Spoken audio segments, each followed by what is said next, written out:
Selamat pagi pemirsa, apa kabar Anda di pagi hari ini? Senang sekali saya Heri Orun kembali menjumpai Anda dalam Berita Papua. Sejumlah informasi pilihan dan teraktual disiapkan tim redaksi kami. Berikut 3 berita utama kami sajikan untuk Anda.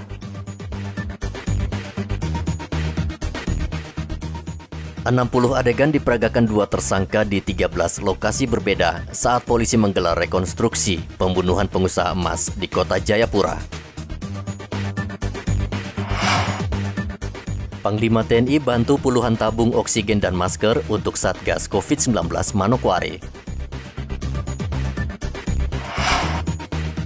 Pemda Papua targetkan 57.000 pelajar divaksin sebelum Oktober.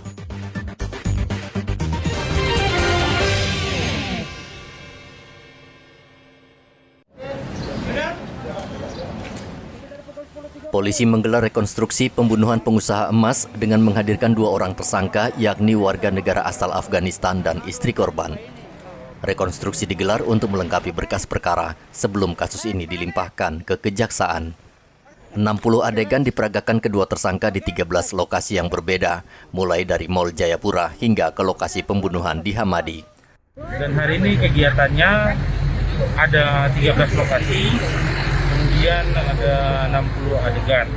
Saat ini kita berada di lokasi ke-7 di jembatan Yosefa, di mana tersangka sempat mampir di sini dari Poltekkad yang merupakan TKP pembunuhan, belum melanjutkan ke lokasi di sekitar Entrop.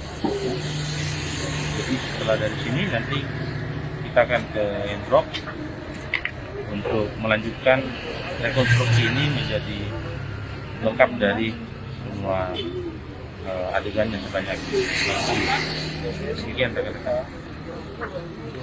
Perbedaan keterangan 2 versi baik dari si MM maupun si perempuannya. Nanti apakah ini disiplin atau tidak? Untuk saat ini kita sementara pelaku utama adalah tersangka M.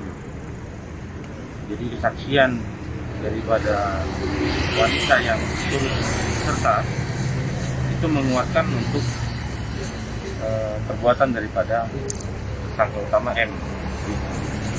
Untuk kemungkinan kita split akan kita lihat, tetapi tersangka utama dalam kasus ini adalah M, seorang pria tersebut, dan alat bukti yang ada sudah cukup. Pembunuhan pengusaha emas bernama Nasruddin membuat heboh masyarakat kota Jayapura. Pembunuhan berencana itu diduga motifnya cinta segitiga. Pelaku tidak lain istri korban. Ia diduga menjalin asmara dengan pria berkewarganegaraan Afghanistan. Kedua pelaku kemudian menghabisi nyawa korban dengan modus pencurian. Kedua tersangka dijerat KUH pidana dengan ancaman hukuman penjara seumur hidup. Hendra melaporkan dari kota Jayapura, Papua.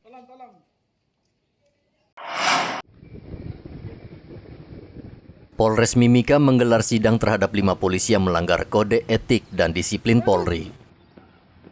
Dari 5 polisi itu, 3 melanggar kode etik dan sudah menjalani penahanan selama beberapa hari. Sementara 2 anggota lainnya dipindah tugaskan dari Polres Mimika. Kepala Seksi Propam Polres Mimika Ibda Heri Setiabudi mengatakan, sidang disiplin itu memutuskan polisi yang melanggar diberi sanksi mutasi bersifat demosi selama 1 tahun dan penundaan kenaikan pangkat. Sudah melaksanakan sidang KKEP maupun sidang disiplin terhadap anggota Polres Mimika yang melanggar kode etik maupun disiplin Polri. Nah, di antara anggota yang kami sidangkan itu hari terdapat 5 anggota pelanggar. Di antaranya ada 3 yang melanggar kode etik profesi Polri dan pelanggaran disiplin. 2 pelanggaran disiplin. Dari kelima itu, yang pertama AY, MM, AK,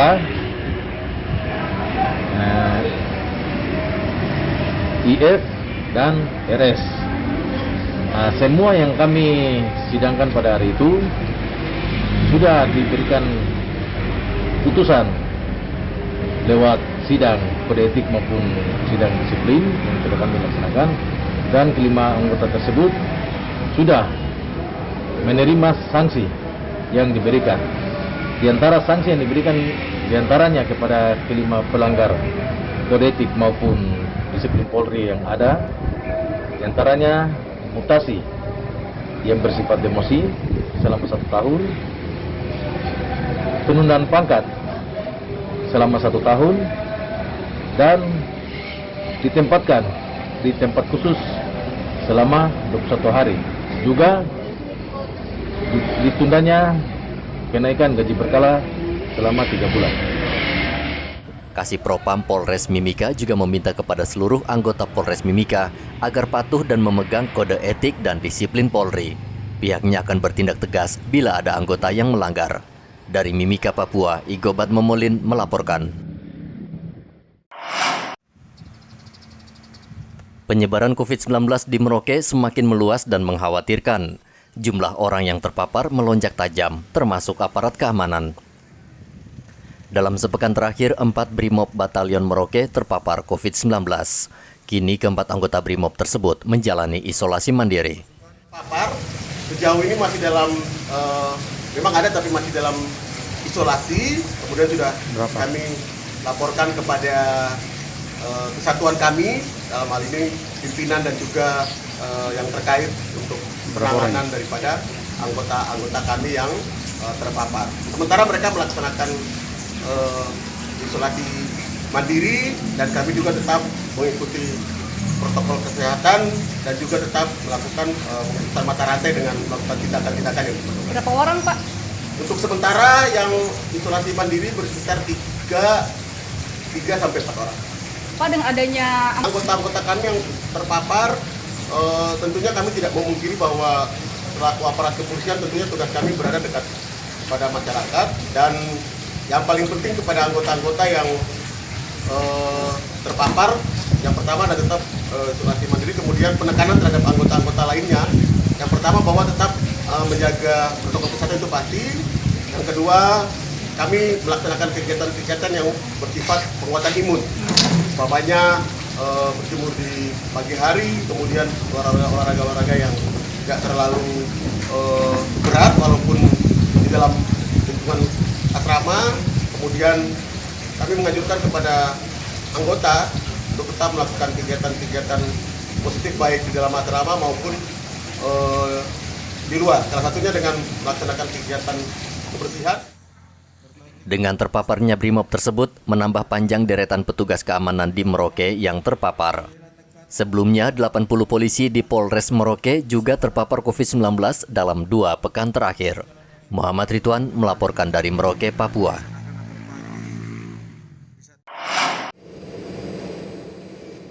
Panglima TNI memberikan bantuan puluhan tabung oksigen dan masker untuk Satgas COVID-19 Manokwari, Papua Barat.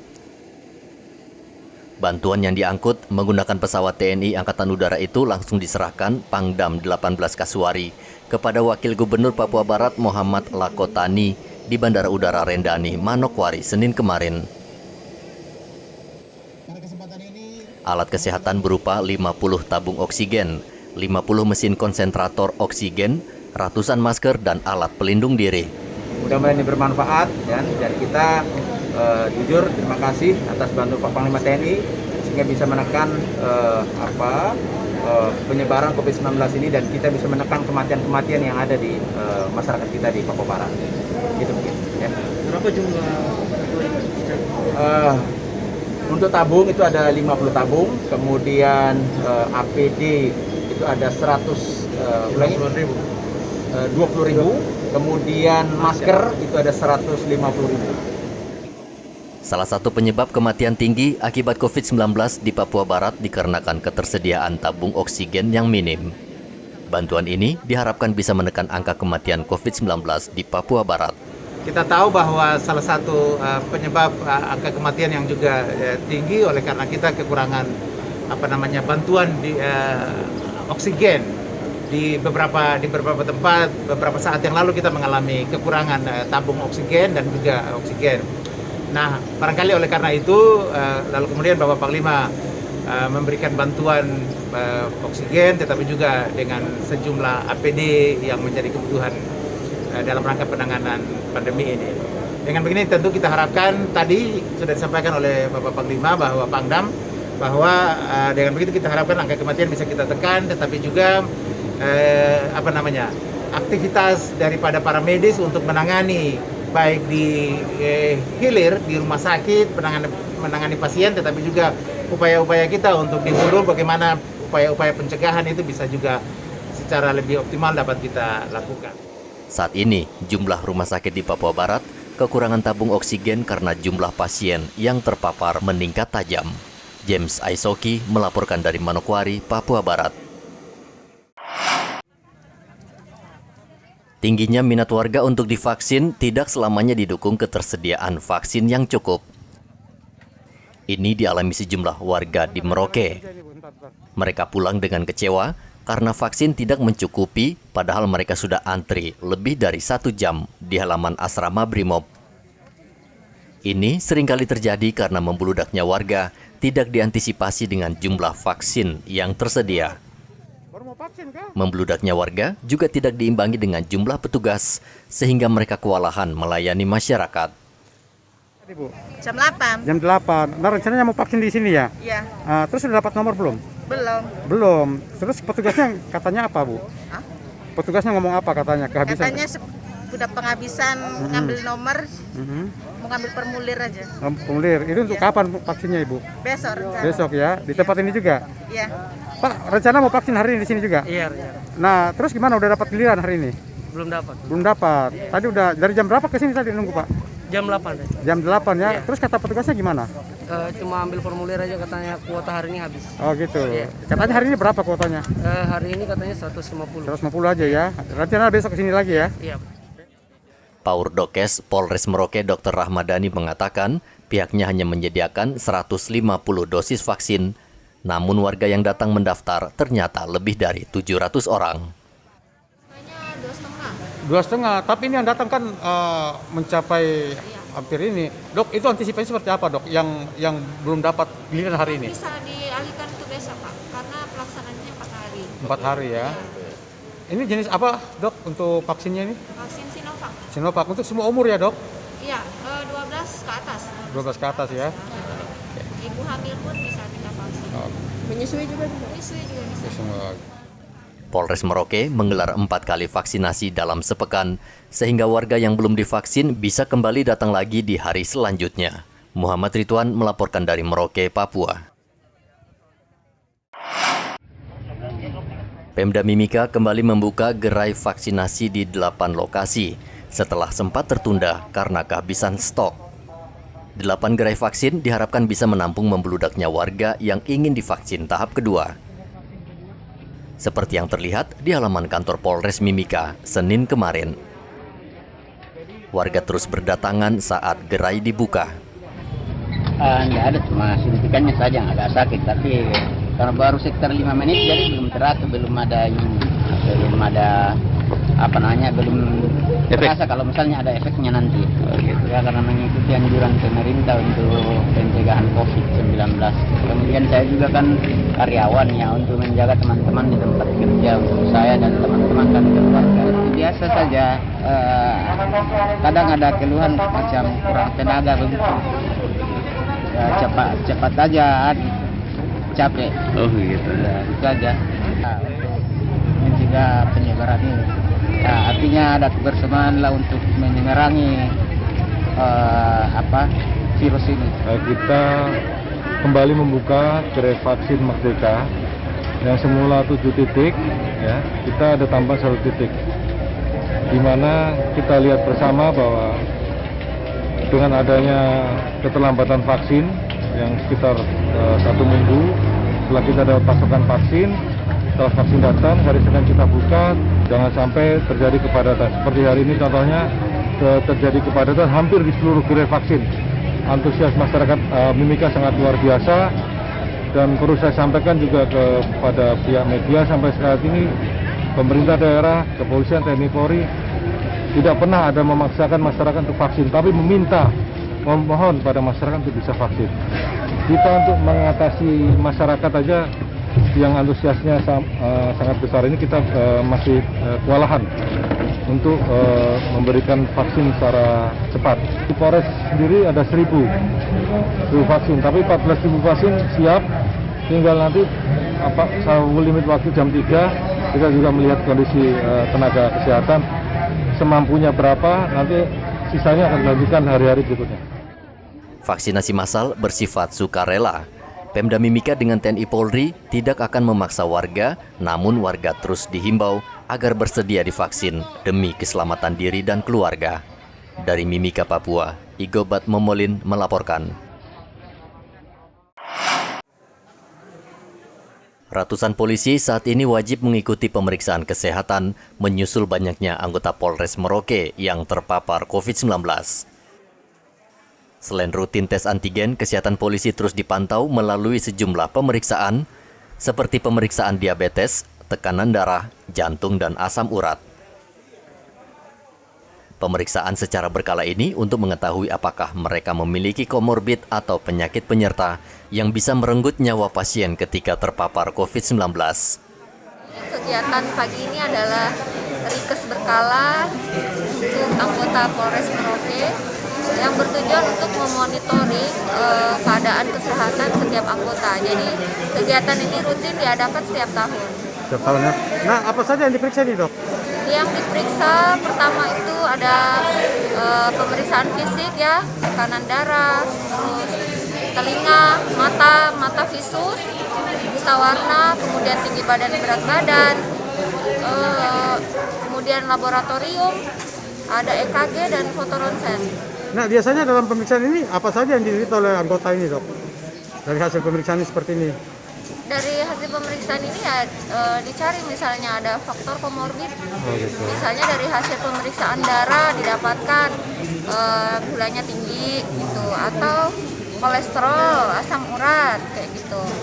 Nah, biasanya ada pengobatan lanjutan kalau ada ini. Iya, betul. Jadi dari sini kita bisa menyaring anggota-anggota yang mempunyai penyakit menahun atau penyakit kronik seperti diabetes, hipertensi, gunanya untuk pengobatan jangka panjang. Dari hasil pemeriksaan, kebanyakan polisi menderita tekanan darah tinggi dan diabetes. Mereka dianjurkan untuk diet dan rutin berolahraga. Muhammad Ridwan melaporkan dari Merauke, Papua. Dinas Pendidikan, Perpustakaan, dan Arsip Daerah Papua menargetkan vaksinasi terhadap 57.000 pelajar di 3 kabupaten dan 1 kota. Pelajar yang wajib divaksin berusia 12 hingga 18 tahun ke atas dan mereka yang berada di klaster PON ke-20 wajib divaksin sebelum Oktober. Percepatan vaksinasi untuk mengejar tenggat waktu penyelenggaraan Pekan Olahraga Nasional di 4 klaster, yakni Kota Jayapura, Kabupaten Jayapura, Mimika, dan Merauke. Dinas Pendidikan menargetkan 70% pelajar. Mereka yang sudah divaksin akan mendapatkan sertifikat yang bisa digunakan untuk menonton pertandingan di ajang PON ke-20. Ini kebetulan hari dalam dua minggu berturut-turut ini teman-teman Polda yang bantu kami. Kemarin di SMA 4 kami berhasil mencapai 700 orang siswa yang vaksin. Hari ini di sini karena ada 4 sekolah bergabung, kita juga berharap teman-teman dokter sudah siapkan 1.500. Karena itu kita lihat perkembangan hari ini. Tapi intinya bahwa target untuk 4 klaster PON itu 57.000 anak. Sedangkan total anak 12 tahun di seluruh Papua itu 12 sampai 18 tahun itu 229.000. Kita kejar terus sampai bisa dapat apa yang disampaikan oleh Pak Kapolri tadi 70 sampai 80. Sehingga mudah-mudahan dengan kolaborasi ini khusus kami di tanah Papua, lebih khusus lagi di tempat-tempat klaster PON itu bisa semua anak-anak sekolah tervaksin. Dan ada hal yang harus diingat bahwa pemerintah daerah khususnya dalam PB PON nanti bagi masyarakat di tanah Papua yang mau menonton PON itu wajib menunjukkan surat sertifikat vaksin. Itulah tiket masuk ke tempat-tempat pelaksanaan PON. Sehingga kami pikir dengan vaksin ini juga ini membantu pemerintah daerah dan juga paling tidak kan kita juga khusus untuk masing-masing pribadi ini meningkatkan imun tubuhnya, menjaga untuk kesehatan. Pelajar yang sudah divaksin diharapkan bisa mengajak keluarga dan masyarakat untuk divaksin sehingga bisa tercapai kekebalan kelompok. Hendra melaporkan dari Kota Jayapura, Papua. Pemirsa, informasi tadi mengakhiri jumpa kita dalam Berita Papua. Saya Heri Oron mewakili seluruh kerabat kerja yang bertugas mengucapkan terima kasih atas kebersamaan Anda. Selamat pagi, selamat beraktivitas, dan wanyambi.